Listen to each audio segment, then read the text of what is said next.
Dear Patriots, before the news starts, please subscribe to our patriotic channel by clicking the subscribe button.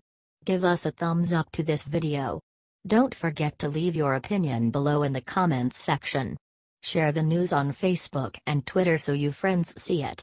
Thank you. Tillerson says plans for North Korea meeting in the very early stages.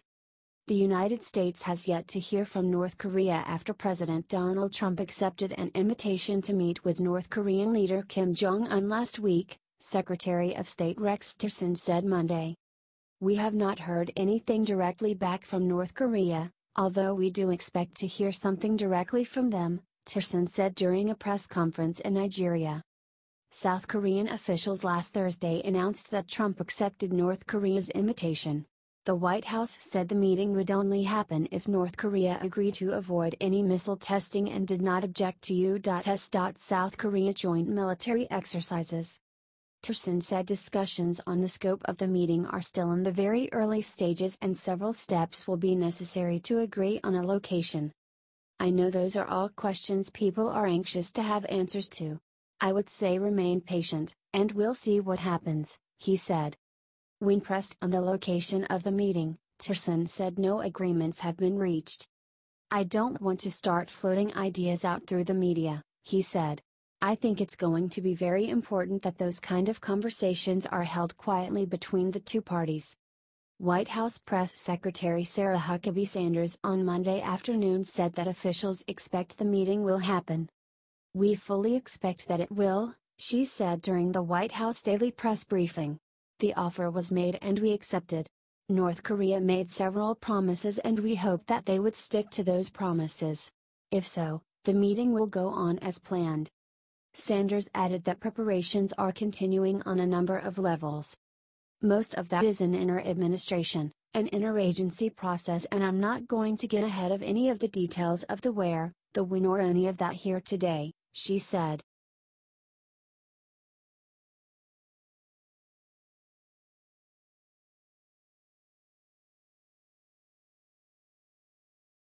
Poll Democrat Lam leads in Ma.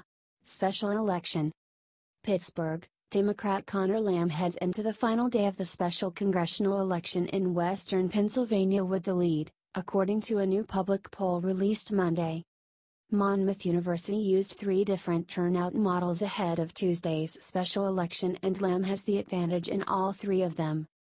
Lam is squaring off against Republican Rick Saccone, a state legislator and Air Force veteran in a traditionally blue-collar district that backed President Donald Trump by 20 points in 2016.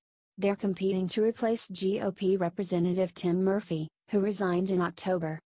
Lam leads Saccone, 51% to 45%, the poll shows, using a turnout model that mirrors a Democratic surge that's appeared in other special elections throughout the last year. 3% of likely voters are undecided, and 1% would support another candidate. A Monmouth poll released in mid-February, using the same model, found Saccone with a slight edge, 49% to 46%. The poll suggests Lam can win even if that Democratic surge falls short, however. In a more restrictive turnout model, designed to mirror a lower turnout electorate that typically votes in midterm elections, Lam has a slim, 2-point lead, 49% to 47%. A higher turnout scenario, more similar to a presidential election, produces a 7-point Lam lead, 51% to 44%. When added to a potential Democratic surge that has been building for weeks, Lam appears to have picked off enough Republican-leaning voters to take a lead going into this contest's final weekend, said Monmouth University pollster Patrick Murray. It would mark an extraordinary swing from Trump's nearly 20-point victory here in 2016 if he could hold on to win. Lam, a former federal prosecutor, is running as a centrist Democrat. He has called for new leadership in both parties and said he would oppose Nancy Pelosi as leader. Saccone has frustrated national Republicans with his lackluster fundraising, which has forced outside groups like Congressional Leadership Fund and the National Republican Congressional Committee to dump more than $10 million into the district. Republicans used that money to accuse Lam of being aligned with Pelosi and to attack his tenure as a federal prosecutor.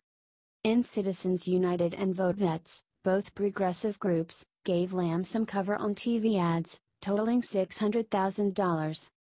Despite the barrage of attack ads, Lam's negatives haven't ticked up significantly over the past few weeks, according to the poll. A majority of likely voters, 53%, have a favorable impression of Lam, compared to 33% who view him unfavorably. Last month, Lam's image rating stood at 49% favorable, versus 31% unfavorable. Fewer voters, 47%, have a favorable opinion of Sacco, and 43% view him unfavorably. The Monmouth poll was conducted March 8 to 11, with most of the interviews coming before Trump's rally last Saturday night in the district. But the poll indicates Trump's backing of Sacco may be a wash for the Republican nominee. Voters are evenly split on Trump, 49% approve his job performance, and the same percentage disapprove. The proportion of likely voters who strongly approve of Trump's job performance, 39%, and strongly disapprove, 41%, are also nearly identical. At Saturday's rally for Sacco, Trump touted his recent decision to impose tariffs on foreign steel and aluminum. But voters in the district aren't convinced. 43% think the tariffs will help the local economy, compared to 36% who think they will hurt. And virtually every voter surveyed, 96%, said the tariff decision hasn't caused them to change their choice of candidate. 3% said the tariffs make them more likely to vote for Sacco, while 1% said they are more likely to vote for Lam. Voters are divided on the potential impact of tariffs. It doesn't seem that the president's gambit paid off in this race if that was his intent, said Murray. Still, he noted that the poll was taken largely before the rally and we don't have a clear picture of what impact that might have. A Sacco victory is still well within the poll's margin of error, Murray said, especially if a Democratic surge does not materialize in the Pittsburgh suburbs. The poll surveyed 372 likely voters, contacted via a list of voters in the district who have participated in at least one of the last 4 primary or general elections, plus recent registrants, and has a margin of error of plus or minus 5.1 percentage points. Stephen Shepard contributed to this report from Arlington, Virginia.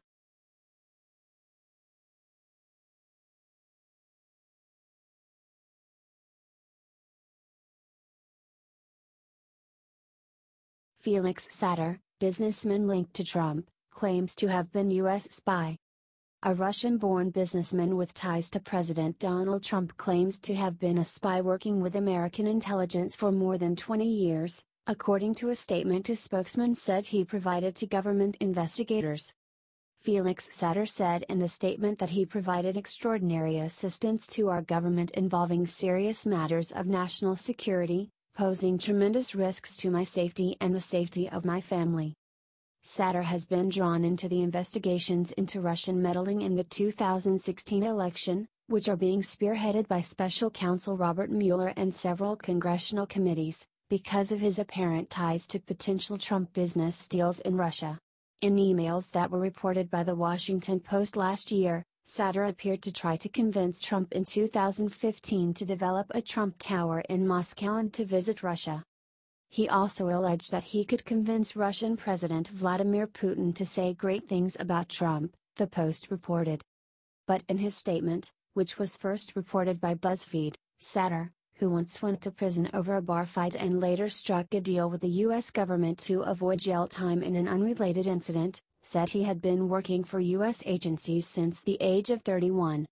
He said he provided crucial intelligence information and assistance to numerous U.S. national security, intelligence and law enforcement agencies, listing a wide range of services such as providing personal satellite telephone numbers for Osama bin Laden in the 1990s. He also claimed to have provided information on Al-Qaeda after the September 11, 2011 attacks and on North Korean military operatives. BuzzFeed said it was able to confirm some of these exploits, Politico has not. I was honored to have been given the opportunity to serve my country, as well as the chance to redeem myself, both of which I enthusiastically embraced, Satter said in the statement. Till the day I die, I stand ready to serve my country that I love. God bless America. Satter told BuzzFeed he was still involved in business and had emailed the Trump Organization in 2015 in hopes of helping with a deal. But, he told the news organization, he did not actually know Putin.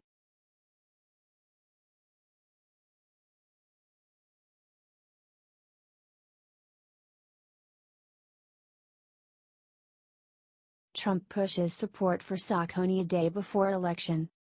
President Donald Trump on Monday reinforced his endorsement for Rick Sacco a day before Pennsylvania's special election, while at the same time criticizing Sacco's opponent as being allied with Nancy Pelosi.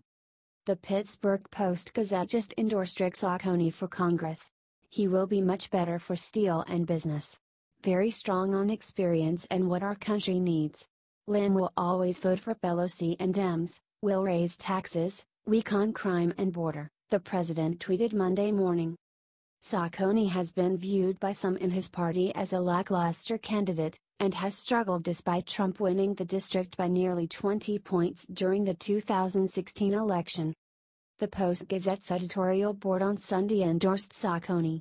The endorsement said the state representative has a wealth of experience and an intimate knowledge of much of the district, because he has represented a part of it in the legislature. He is a good fit for the district and would be an effective representative for it from his first day on the job, according to the endorsement. Trump also expressed support for Sacco on Saturday during a rally in Pennsylvania. He urged rally attendees to go out on Tuesday and vote like crazy and said, "We need Republicans in office." The president also blasted Lam at the rally by saying that he is trying to act like a Republican but will not side with the GOP once in office.